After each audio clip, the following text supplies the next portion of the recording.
Welcome to ASP.NET MVC। Previous session पर हमने discuss किया था कि एक्चुअली हम ट्रेडिशनल अप्रोच की अगर बात करें तो उस अप्रोच के अंदर क्या होता है कि हम एक बिज़नेस लेयर बनाते हैं और उस बिज़नेस लेयर के अंदर ADO.NET की कोडिंग रिक्वायर्ड होती है, जिसके ज़रिए से आप कोई भी ऐसा काम जो कि क्रूड ऑपरेशन से रिलेटेड हो सकता है, उसके लिए आपको एक ट्रेडिशनल अप्रोच से रिलेटेड एक मैक्सिमम लाइन ऑफ कोड लिखने की ज़रूरत होती है। तो प्रीवियस सेशन पर जब एंटिटी फ्रेमवर्क को हमने इंट्रोडक्टरी पार्ट पर देखा था, तो वहाँ पे देखा कि हमारे पास जो मॉडल क्लास थी उसको यूज़ करते हुए हम डेटाबेस से कितने आसानी के साथ वैल्यू को रिट्रीव कर रहे थे, यानी गेट कर रहे थे।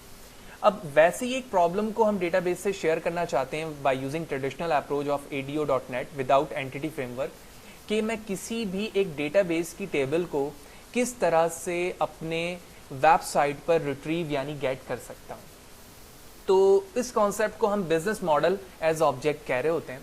तो डेफिनेशन या जो बेसिक कंटेंट है उसमें बताया जा रहा है कि entities are mapped to database table, entities database table के साथ मैप्ड होती हैं। An object relational mapping tool like entity framework ETC are used to retrieve and save data. और एंटिटी फ्रेमवर्क इन्हीं पर्पस के लिए इस्तेमाल की जाती है ताकि उन डेटा को रिट्रीव किया जा सके डेटाबेस से या सेव किया जा सके। Business object contain both state and behaviour. जो बिजनेस ऑब्जेक्ट होता है हमारा, वो इन दोनों चीजों को क्या रखता है, कंटेन करता है अपने पास। That is logic specific to the business.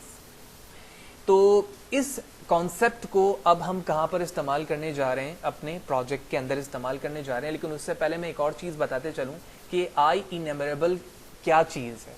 आपने आई इनएमरेबल के कॉन्सेप्ट को व्यूज में भी देखा है, और अभी आप जब हम एक मॉडल क्लास बनाएंगे बिजनेस लेयर के तौर पे, तो वहां पर भी हम अपने कंटेंट को आई इनएमरेबल के अंदर रखेंगे। तो IEnumerable is an interface that define one method get enumerator which return an I enumerator interface that allow read-only access to the collection, then collection that implement I enumerable can be used with a for each statement. आई इनएमरेबल एक interface है जिसके अंदर एक method होता है gate इनएमरेटर, जो return करता है आपको इनएमरेटर इंटरफेस, जिसके जरिए से आप डेटा को क्या कर रहे हो, रीड ऑनली के तौर पर इस्तेमाल कर रहे हो उसके कलेक्शन को। और ये तमाम डेटा फॉर ईच स्टेटमेंट के जरिए से क्या हो रहा होता है, रिट्रीव हो रहा होता है आपके उस बॉडी में जहां पर आप अपने डेटा को क्या करना चाह रहे हो, रिप्रेजेंट करवाना चाह रहे हो। तो बैक टू विजुअल स्टूडियो, और यहाँ से हम अपने काम का स्टार्ट करते हैं। तो बिजनेस लेयर विद यहाँ पर EF लिखा हुआ है, बल्कि हम लिखते हैं यहाँ पर विदाउट एंटिटी फ्रेमवर्क, और मैं ओके प्रेस करता हूँ। और उसके बाद हम एम्प्टी फ्रेमवर्क यानी टेम्पलेट पर MVC प्रोजेक्ट को ऐड करवा लेते हैं। ऐड करवाने के बाद एज यूजुअल हम यहाँ पर दो बिजनेस लेयर मॉडल बनाएंगे यानी क्लास बनाएंगे। तो क्लास बनाने से पहले कुछ डेटाबेस के हवाले से बता दूं कि डेटाबेस में हमारे पास एक डेटाबेस है हुसैन के नाम से, और उसमें एक टेबल है टेबल कंप के नाम से, और इस पे ID, नेम एंड लोकेशन मौजूद है। और अगर मैं इस टेबल को यहाँ पर शो करूँ तो इसमें कोई भी डेटा यहाँ पर मौजूद नहीं है। लिहाजा विजुअल स्टूडियो पे चलते हैं। मॉडल पे जाने के बाद मैं एक क्लास ऐड करवाता हूँ एज यूजुअल company.cs, ठीक है। और जो दूसरी क्लास होगी हमारी वो कंपनी बिजनेस लेयर की होगी, company business layer dot CS। तो सबसे पहले मैं कंपनी पे चलता हूँ और अपनी प्रॉपर्टी को हम यहाँ पर ऐड करवा देते हैं। तो integer ID, okay, not this one, name and location, copy paste so name will be in a string and location as well,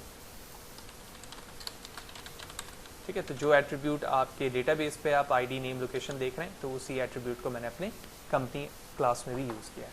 company context में चलेंगे, और कंपनी कॉन्टेक्स्ट में जाने के बाद सबसे पहले मुझे कंपनी क्लास को यूज करते हुए एक आई इनएमरेबल इंटरफेस बनाना है। तो मैंने लिखा पब्लिक आई इनएमरेबल एंगल ब्रैकेट के अंदर मैं कंपनी क्लास को यूज करूंगा, और इसको एज ए इंटेलिजेंस एलियास मैंने नाम दे दिया कंपनीज ऑन इट्स बॉडी। ये आई इनएमरेबल कंपनी टाइप का इंटरफेस मैं डेटाबेस की टेबल को रिट्रीव करने के लिए इस्तेमाल कर रहा हूं। लिहाजा जो भी रिकॉर्ड्स यानी जो भी हम ADO.NET से रिलेटेड कोडिंग करेंगे वो गेट की बॉडी के अंदर करेंगे। लिहाजा गेट लिखने के बाद मैंने बॉडी ओपन क्लोज कर दी। अब यहां से हम अपने काम को स्टार्ट करेंगे। तो सबसे पहले जो हमें काम करना है वो काम करना है कनेक्शन स्ट्रिंग के लिए। लिहाजा मैंने लिखा स्ट्रिंग, एक वेरिएबल बनाया connection string equal to configuration manager. तो कॉन्फ़िगरेशन मैनेजर का इस्तेमाल यहाँ पर यूजिंग सिस्टम डॉट कॉन्फ़िगरेशन के अंदर होता है, और ये लिखने के बाद आप देख रहे हो मैंने नेम स्पेस ऐड करवाया, स्क्वायर ब्रैकेट बनाऊंगा और इस इन्वर्टेड कॉमा के अंदर मैं अपने कनेक्शन स्ट्रिंग का नाम लिखूंगा, जो कि अभी मैंने वेब कॉन्फ़िग पे बनाया नहीं है, लिहाजा मैं इसे ब्लैंक रख रहा हूँ। और डॉट लिखने के बाद मैं यहाँ पर लिखूंगा connection string, that's it, terminate. इसके बाद हमें क्या करना है, इसके बाद हमें एक लिस्ट बनानी है, ठीक है। एरर क्यों आ रहा है, क्योंकि मैंने वहाँ पर नाम नहीं लिखा है, अभी हम उस चीज़ को देखेंगे लास्ट में। एक लिस्ट क्रिएट करता हूँ और लिस्ट होगी कंपनी टाइप की, जो हमारी क्लास का नाम है। तो कंपनी टाइप का मैंने एक लिस्ट बनाया और इस लिस्ट को मैंने नाम दे दिया स्मॉल C4 कंपनीज, ठीक है। आप कोई भी मीनिंगफुल नाम रख सकते हैं। और मैंने इसके ऑब्जेक्ट को क्रिएट कर दिया। उसके बाद हमें यहाँ पर यूजिंग कीवर्ड के साथ कनेक्शन के बारे में तमाम तफसीलात बतानी है कि कमांड क्या होगी, किस तरह से वैल्यू रिट्रीव होगी। यूजिंग एक कीवर्ड है जो नॉर्मली दो तरीकों से इस्तेमाल होता है। जब आप नेम स्पेस ऐड करवाते हैं तो यूजिंग कीवर्ड का इस्तेमाल करते हैं, और इसी तरह जब आप कनेक्शन पर काम करते हैं तो यूजिंग कीवर्ड्स का इस्तेमाल कर सकते हैं। इससे फ़ायदा ये होता है कि जब आप कनेक्शन को ओपन कर रहे होते हैं तो उसे बार बार क्लोज करने की ज़रूरत नहीं होती, ये कीवर्ड खुद उसे हैंडल कर लेते हैं। लिहाजा यूजिंग लिखने के बाद हम यहाँ पर SQL कनेक्शन के नाम से एक ऑब्जेक्ट बनाएंगे। तो मैंने लिखा SQL कनेक्शन इक्वल टू कौन, न्यू SQL कनेक्शन, और उसके बाद मैंने इसके स्मॉल ब्रैकेट क्लोज के अंदर लिख दिया उस कनेक्शन स्ट्रिंग का नाम जो मैंने कनेक्शन स्ट्रिंग वेरिएबल के तौर पे इस्तेमाल किया। जूम आउट करते हैं और SQL कनेक्शन स्ट्रिंग के पास आकर मैं कंट्रोल डॉट प्रेस करता हूं, और आप देख रहे हो using system dot data SQL client का एक नेम स्पेस था, वो मैंने यहाँ पर ऐड करवा दिया। ऐड करवाने के बाद इस जहाँ पर मैंने यूजिंग के साथ SQL कनेक्शन बनाया है, इसके बाद मैं एक बॉडी ओपन क्लोज कर दूंगा, ठीक है, जैसे मैंने यहाँ पर किया है। अब यहाँ पर हमें क्या करना है, इस बॉडी के अंदर सबसे पहले हमें कमांड लिखनी है, यानी SQL कमांड का मैं एक ऑब्जेक्ट बनाऊंगा और उसके एज अ पैरामीटर में बताऊंगा कि एक्चुअली मैं कौन सी टेबल रिट्रीव करके लेकर आना चाहता हूँ। तो सबसे पहले हम लिखेंगे SQL कमांड, जिसका नाम मैं CMD रखता हूँ, न्यू SQL कमांड, ठीक है। जैसे इंटेलिजेंस मैंने किया तो आप देख रहे हो 4 इंटेलिजेंस आ रहे हैं। SQL command without parameter, with parameter 1, with parameter 2। तो जो तीसरे इंटेलिजेंस है हमारे पास, उसमें लिखा हुआ है कि आप कमांड टेक्स्ट बताएं कि आपकी क्वेरी क्या है, और उसके बाद अपनी कनेक्शन स्ट्रिंग का नाम, ठीक है। यानी कनेक्शन स्ट्रिंग मैंने SQL कनेक्शन के अंदर ऐड करवा दी है, जिसके ऑब्जेक्ट का नाम CON है। तो सबसे पहले तो मैं इन्वर्टेड कॉमा में अपने प्रॉब्लम को लिखूंगा कि किस चीज को मैं रिट्रीव करके लेकर आना चाहता हूं। तो मैंने लिखा select static from table. Table का नाम क्या है, हमारे SQL पे चलेंगे, ये हमारे टेबल का नाम है, मैंने कॉपी किया और यहाँ पर पेस्ट कर दिया। उसके बाद अपने कनेक्शन का नाम रख दिया, जो कि क्या था, CON। टर्मिनेट करेंगे, सेकंड लाइन पर आऊंगा, विच मीन नेक्स्ट लाइन पर, और उसके बाद connection dot open small bracket open close, which mean connection हमारा यहाँ पर क्या हो जाएगा, ओपन हो जाएगा। कनेक्शन ओपन करने के बाद हम डेटा रीडर को इस्तेमाल करेंगे। तो SQL डेटा रीडर, जिसका नाम मैंने RDR रखा, ठीक है, और CMD डॉट एग्जीक्यूट रीडर का इस्तेमाल करेंगे। अब ज़रूरत इस बात की है कि जो वहाँ पर टेबल है उसको एक लूपिंग के बिहाफ पर मुझे क्या करना है, एक वेरिएबल में रिट्रीव करना है और उसके बाद उसे रिटर्न करवा देना है। अभी तो मेरे डेटाबेस में कोई वैल्यूज मौजूद नहीं है, ठीक है, वहाँ पर सिर्फ और सिर्फ एट्रीब्यूट बनी हुई है। अगर वहाँ पर वैल्यूज भी होती तो उसी बिहाफ पर मैं यहाँ पर लूपिंग चला रहा हूँ कि एक एक वैल्यूज को, यानी एक एक रॉस को वहाँ पर लूपिंग के बिहाफ पर तुम यहाँ पर रिट्रीव करके लेकर आओ। अगर आपकी वैल्यूज होगी तो यही मेथड वहाँ पर इस्तेमाल किया जाएगा। तो मैंने लिखा while RDR dot read small bracket open close, और उसके बाद while लूप की बॉडी मैंने बनाई। अब इस लूप के अंदर जो हमारी कंपनी क्लास है, मैं उसके ऑब्जेक्ट को क्रिएट करूंगा और मैंने नाम रखा कंपनी, स्मॉल में न्यू कंपनी, और हर एक वैल्यू को इसके ऑब्जेक्ट के जरिए से हैंडल करूंगा, ठीक है।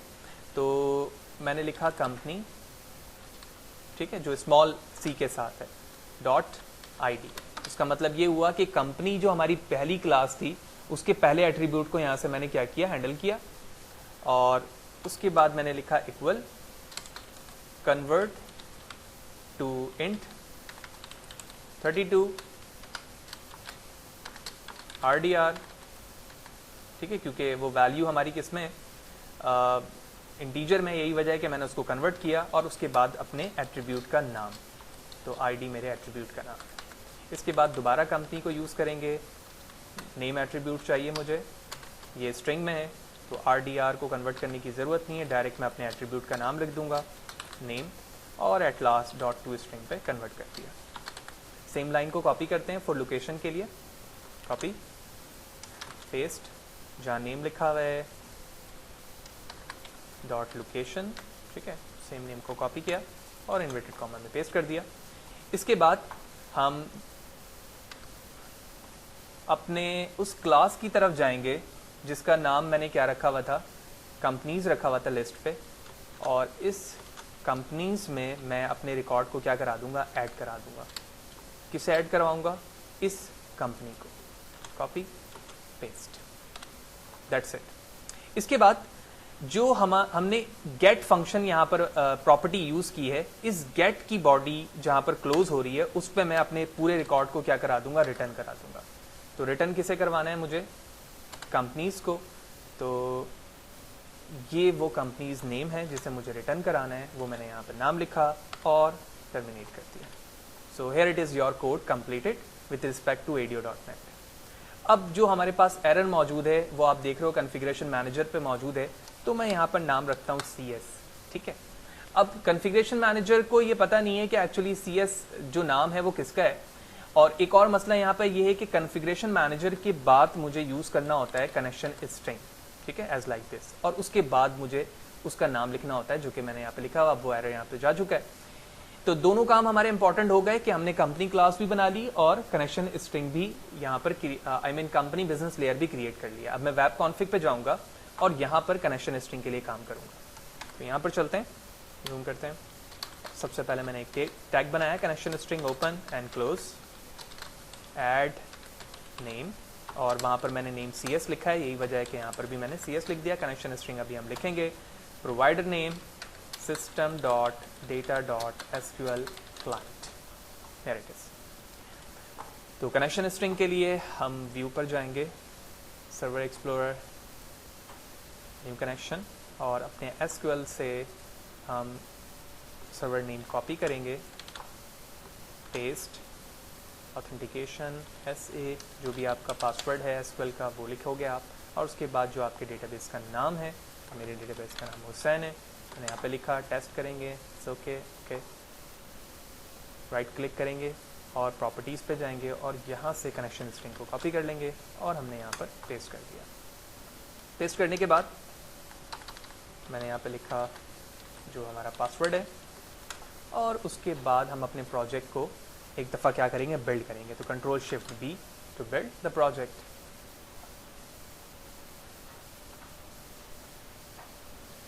जैसे ही बिल्ड प्रोसेस हमारा एंड होगा उसके बाद हम एक कंट्रोलर क्रिएट करेंगे। तो मैं कंट्रोल पर चलता हूँ, add controller, empty, add, and हम इसका नाम रखते हैं होम।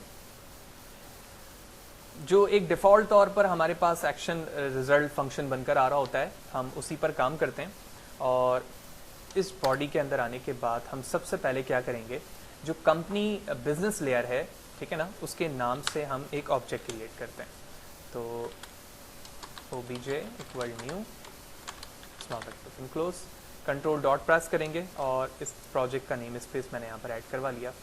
उसके बाद हमें क्या करना है, हमें एक लिस्ट जो हमने बनाई हुई थी कंपनी के नाम से, तो हमें एक लिस्ट क्रिएट करना है, लिस्ट फॉर कंपनी, और मैंने इसका नाम रख दिया COMP। और इसमें जो वैल्यू हमारी रिटर्न होगी वो पहले वाले क्लास के ऑब्जेक्ट के रिस्पेक्ट से, तो obj dot companies dot to list, यानी जितनी भी वैल्यूज़ ADO.NET की कोडिंग के ज़रिए से कन्वर्ट होकर हमारी कंपनीज वाली क्लास पर आई है वो तमाम स्ट्रिंग में कन्वर्ट हो जाएगी, और उसके बाद हम अपने व्यू पर इसी के नेम को क्या करा देंगे, रिटर्न करा देंगे। हमें स्ट्रिंग नहीं बल्कि लिस्ट में करना है, तो मैं इसे हटा देता हूँ यहाँ से, to list, okay. And now everything is okay. Index पे चलेंगे, फाइनल काम हमारा व्यू क्रिएट करने का है, ऐड व्यू, ठीक है। रिकॉर्ड को क्या करना है, डिटेल के रिस्पेक्ट से शो करना है। तो हम यहाँ पर आते हैं और लिखते हैं डिटेल्स। मॉडल क्लास हमारी क्या होगी, कंपनी, ठीक है, कंपनी मॉडल क्लास है। ऐड पे क्लिक करते हैं। ओके, तो मॉडल क्रिएट करने के बाद प्रोग्राम को हमने रन किया और रन करने के बाद आप देख रहे हो कि हमारी जो टेबल है उसका व्यू यहाँ पर दिखना शुरू हो गया है। तो ये वही व्यू है जो एक्चुअली हमारे डेटाबेस पे यहाँ पर मौजूद है। आप देख रहे हो कि आईडी का एट्रीब्यूट एज यूजुअल यहाँ पर नहीं आता है, क्योंकि वो एट्रीब्यूट हमारे लिए रिजर्व होता है एडमिन के लिए, और नॉर्मली वो वैल्यूज़ ASP MVC पर एंटर के लिए दस्तयाब नहीं होती जब तक आप फोर्सली उसको एडिट जाकर ना करें, ठीक है। तो अब अगर मैं क्रिएट पर क्लिक करने की कोशिश करता हूँ तो आपको देता है कि resources can not be found, HTTP4 error. और HTTP4 का एरर उसी वक्त आता है जब कोई लोकेशन हमारे पास फाउंड नहीं हो रही होती है। अब यहाँ से हमें एक बात का पता चलता है कि जो कोड या मैनेजमेंट हमने यहाँ पर बिजनेस लेयर के लिए की है, इतने ही कोड या इससे रिलेटेड कोड हमें रिक्वायर्ड है सिर्फ और सिर्फ इस कोड के लिए कि जब मैं क्रिएट न्यू पे क्लिक करूं तो एक फॉर्म ओपन हो हमारे लिए और कुछ रिकॉर्ड को यहाँ पर इंसर्ट के लिए इस्तेमाल किया जाए। फिर इसी तरह एडिट के लिए एंड सो ऑन, इसी तरह तमाम चीज़ों के लिए हमें जो क्रूड ऑपरेशन के लिए चीज़ें रिक्वायर्ड हैं, उन तमाम के लिए ये तमाम different codes with respect to the functions business layer पे हमें रिक्वायर्ड है, जो कि हम इसी कंपनी बिजनेस लेयर के अंदर ही बनाएंगे, लेकिन वो सेपरेट फंक्शंस के तौर पे इस्तेमाल होंगे। तो यही वजह है कि हम जब अपकमिंग सेशन पे आगे जाएंगे तो हम वहाँ पर इस अप्रोच को इस्तेमाल नहीं करेंगे। इसकी वजह ये है कि ये एक टाइम कंज्यूमिंग है और एज अ बिगनर्स या एलिमेंट्री लेवल के लिए काफ़ी क्रिटिकल है। लेकिन यहाँ पर हमें ट्रेडिशनल अप्रोच समझने की ज़रूरत सिर्फ इसलिए थी ताकि हमें ये बात समझ में आ जाए कि एक्चुअली जो एंटिटी फ्रेमवर्क है वो क्या काम हमारे लिए कर रहा है और कितने आसानी के साथ वो तमाम चीज़ें करके हमें देगा जो हमें यहाँ पर ये तमाम चीज़ें करने की ज़रूरत पड़ रही है। दूसरी इंपॉर्टेंट बात, जब मैंने यहाँ पर व्यू क्रिएट किया है तो आपने देखा जब इस तरह से हम व्यू क्रिएट कर रहे थे तो मैंने डिटेल्स के लिए किया है, ठीक है। डिटेल्स के लिए हम नहीं करेंगे, मुझे डिलीट करने की ज़रूरत पड़ी। हम लिस्ट के लिए ऐसे कर रहे हैं क्योंकि हमें तमाम रिकॉर्ड को एज अ लिस्ट चाहिए, ठीक है। तो मैंने लिस्ट के लिए किया और मॉडल क्लास कंपनी इस्तेमाल की, ठीक है, जो कि यहाँ पर ऑलरेडी हुई भी है, तो मैं कैंसिल कर रहा हूँ और वो यहाँ पर इंडेक्स के तौर पर यहाँ पर शो हुई। यही वजह है कि जब हमने प्रोग्राम को रन किया है तो वो इस तरह से इस लिस्ट में आकर हमें शो हो रही है। तो नेक्स्ट सेशन से हम स्टार्ट करेंगे एंटिटी फ्रेमवर्क को और वहाँ पर जाकर देखेंगे कि हम कितने आसानी के साथ एक सिंपल फ्रेमवर्क को यूज़ करते हुए क्रूड ऑपरेशन इस्तेमाल कर सकते हैं। और साथ ही साथ हम ये भी देखेंगे कि एंटिटी फ्रेमवर्क के अंदर हमारे पास कितने अप्रोचेस हैं जो हम MVC के अंदर इस्तेमाल कर सकते हैं।